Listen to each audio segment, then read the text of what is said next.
Well, it's time now to look at the week in federal politics with two members of the Parliamentary Press Gallery. Ian Bailey is with the Globe and Mail, and Mia Rabson is with the Canadian Press. Both of you, thanks for joining us.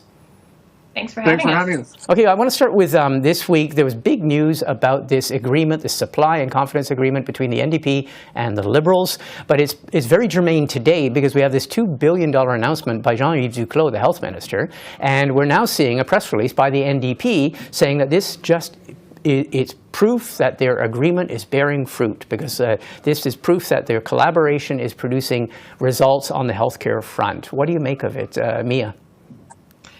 Well, interesting, given that $2 billion was in the Liberal election platform 6 months ago, that the NDP are suggesting that this agreement is why this is coming.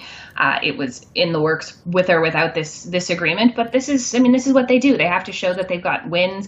The NDP in particular are being told that they gave up a lot for this agreement for very little reward, whereas sort of all of the rewards go to the Liberals, who get to stay in government for longer than maybe they thought they would. So the NDP are going to try and use this every time they can to show that they're part of it, that their input matters, and to prove to their own voters that they're getting things done. So maybe before they would have said that NDP had pestered the Liberals to do this. Now they can say that it's because of the agreement. So not unexpected, even if it's not entirely true. Mm-hmm. Ian, reaction? I mean, this opens up, though, the bigger issue, and that is much has been said already this week about the agreement, about this supply and confidence agreement, and much will still be said. I'm just interested in both of you. When you look at it, it's fairly historic. What stands out for you? What questions does it raise for you? What are you watching with interest? Well, this reminds me of British Columbia, of course, where the NDP government and the BC Greens signed an agreement back in 2017 and sort of united together so that the NDP could govern with BC Greens support until John Horgan called an election in 2020 and basically broke the agreement. It's going to be interesting to see how this plays out in committees. Will the NDP still fiercely go after the Liberal government on issues? Will they use their power in committees to go after their partner in governance? It's going to be interesting to see when things get tough for the Liberals. Will the NDP still be a tough critic? And I think in the long term, it's going to be interesting to see how the NDP tries to detach itself from this kind of partnership for political gain. We saw in British Columbia that in the end, the NDP government there got a majority government. The Greens, basically got the status quo. So I imagine Mr. Singh, as an MP in British Columbia, is probably looking very closely at how this worked against the Greens in that province, how it worked for the NDP there, and sort of thinking about that going forward. The press release today was amusing, coming in the middle of Mr. Duclos' remarks, but as Mia said, we're going to see a lot of that in the 3 years remaining in this deal, I expect. Well, it's interesting because you mentioned this because you were there for that whole BC experience in Vancouver and in Victoria. You watched it unfold. Is it also not a lesson in terms of the larger party, the governing party? We saw John Horgan. The agreement was only good enough until it was no longer good enough for him, and he wanted to go for a majority, and then it disappeared. There's sort of an object lesson there. Well, exactly. One of the quick distinction, the agreement in British Columbia was signed by the two parties to the deal, John Horgan and Andrew Weaver, the leader of the Green Party. They put their signatures to the deal.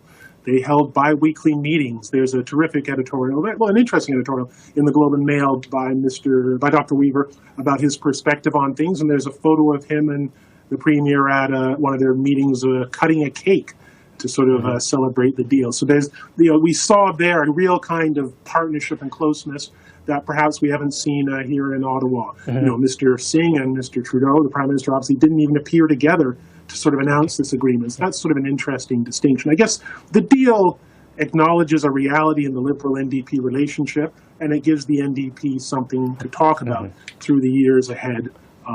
As they try to stand out in this Parliament. Okay. Mia, I'm really glad we have you on the panel because you filed last night or yesterday on this story of the Natural Resources Minister, Jonathan Wilkinson, who basically, he didn't announce, but he said that Canada's oil and gas companies could produce or they could up their production and export to Europe to help wean the European countries off of Russian oil and gas. You filed on that, but there's so many provisos in the story in terms of it may not actually come to be. Give us the context of that. You filed a lot more detail than we've heard on that story. Yeah, so I mean, he had warned or told us that when he went to this energy ministers meeting at the International Energy Agency in Paris, that Canada would have a plan by then to show how much, if we could, produce extra oil or extra gas to sort of ship it to Europe or eventually get it to Europe to help them reduce their reliance on Russia. Of course, all part and parcel of Canada, Europe, other Western allies trying to isolate Russia economically as a result of their invasion in Ukraine. The difference here is Canada is one of the biggest fossil fuel producers in the world, but we're almost maxed out at what we can produce. We're almost maxed out at what we can ship.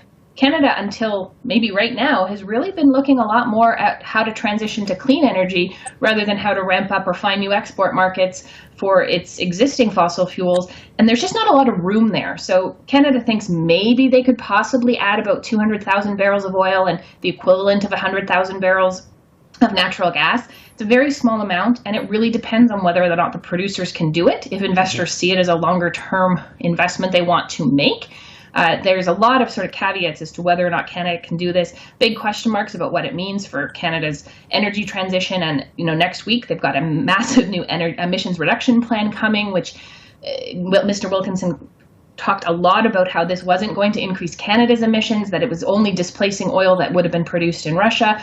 But there's a lot of ifs and questions there. And he sort of tried to make it sound like it was a bit more of a done deal than the oil industry seems to think it is. Yeah, it still very much depend on the private sector, whether they decide about basic feasibility and profitability. Yeah, absolutely. And it's also just a sign of Canada's energy industry's been sort of stymied for several years for numbers of different reasons, but largely because of the plan or the push to move towards renewables and clean energy and reduce Canada's reliance on fossil fuels in general. The part of it that I actually found the most interesting was the IEA is also asking countries like Canada to reduce our own demand at home and do things like tell people to lower their thermostat or drive less or take public transit so that we can actually come up with a way to reduce global demand for fossil fuels. That's sort of more in keeping with maybe what the Liberals have been talking about doing longer term, but they can't do that from the federal government. These are all municipal or provincial or municipal things. But I thought that was an interesting thing that he said that he was coming home to look at. Okay, Ian, last word. We only have about 30 seconds. My fault. But what are you expecting in terms of the other response to Ukraine, in terms of the Prime Minister's commitment of increased spending? Do you think we're actually going to be ponying up a significant increase, which we would have to do if we're going to live up to what NATO would like to see from us? Yeah, I suspect that that's where we're going, and the Prime Minister is going to have to make that case to voters to sort of spend more on defense. It's a challenging thing for the government to do, but we are in a sort of a crisis, a once in a lifetime kind of security crisis here, and it would be at odds with that to sort of go with the status quo on defense. And so there's going to be a sticker shock, I expect, for the cost that's going to be ahead. Okay. Well, listen, both of you, thank you very much for joining us, and we'll watch with great interest.